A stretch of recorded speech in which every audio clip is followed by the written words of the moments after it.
భారత అంతరిక్ష పరిశోధన సంస్థ ఇస్రో మరో చారిత్రక మైలురాయికి సిద్ధమైంది.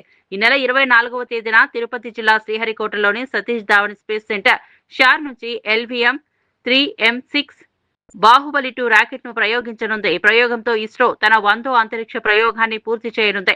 ఈ ప్రయోగం భారత్ అమెరికా అంతరిక్ష సహకారంలో కీలక ఘట్టంగా నిలవనుంది. అమెరికాకు చెందిన ఏ స్పేస్ మొబైల్ సంస్థ రూపొందించిన 6.5 టన్నుల బరువు గల బ్లూబర్డ్ 6 భారీ ఉపగ్రహాన్ని ఇస్రో కక్షలోకి చేర్చనుంది.